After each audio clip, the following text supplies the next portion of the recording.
North Gujarat education Mumbai संचालित अरविंद जीवाभाई प्राथमिक शाळा धोरण 8 विषय हिंदी ऑनलाइन तास विषयांक सवाल बालमन के जवाब डॉक्टर कलाम के। शब्दार्थ जीवंत जीवित जीता जागता मातृभाषा माँ परिवार की भाषा वैश्विक विश्व संबंधी बृहद बड़ा महान भारी विरासत धरोहर दस्तकार शिल्पकार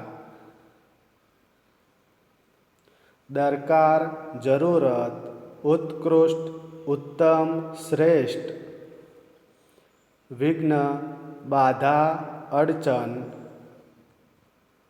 पारदर्शी जिसके आर पार देखा जा सके बहुगुणक बहुत अधिक निष्ठा श्रद्धा विश्वास अनुत्पादक जो उत्पन्न न करे अति विशिष्ट बहुत महत्वपूर्ण सामरिक समय या युद्ध से संबंध रखने वाला खाका ढांचा नक्शा मसौदा आलेख प्रचुर पर्याप्त मुहावरे जी तोड़ मेहनत करना बहुत मेहनत करना वाक्य यह धंधा जमाने के लिए पिताजी ने जी तोड़ मेहनत की है। महारत हासिल करना योग्यता प्राप्त करना वाक्य हमें हर एक मुसीबत को जीतने में आवश्यक महारत हासिल कर लेनी चाहिए। रूपरेखा के आधार पर कहानी लिखिए। एक ब्राह्मणी स्त्री नेवला पालना पानी भरने को बाहर जाना लौटने पर नेवले का मुंह खून से भरा देखना बच्चे की हत्या की शंका नेवले पर कड़ा पटकना बच्चे की जिंदा पाना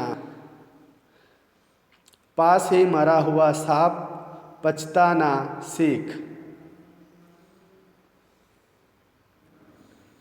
नासमझी और जल्दबाजी का नतीजा अथवा अविचार का परिणाम। किसी गांव के बाहर स्वच्छ पानी का एक नाला बहता था। नाले से थोड़ी दूर पर ही एक घर था। उसमें एक छोटा सा ब्राह्मण परिवार रहता था। ब्राह्मण ब्राह्मणी और एक बच्चा।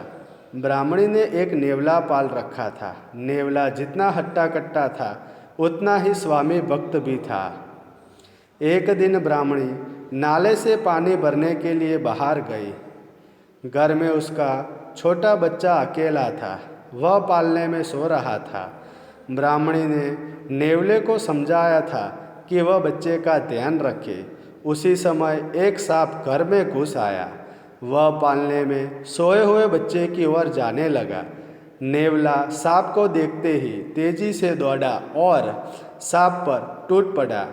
सांप को मारकर वह घर से बाहर आया। उसी समय ब्राह्मणी पानी भरकर लौटी। उसने दूर से नेवले का मुंह खून से लथपथ मुंह देखा।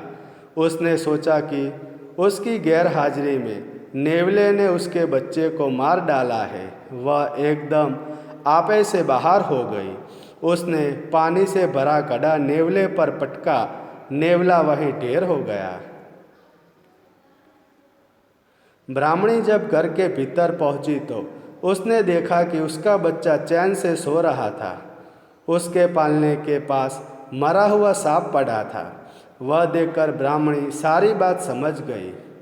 अपने बालक को बचाने वाले नेवले को मार डालने का उसे बड़ा दुख हुआ। सीख बिना सोचे समझे कोई काम करने से पछताना पड़ता है। आभार।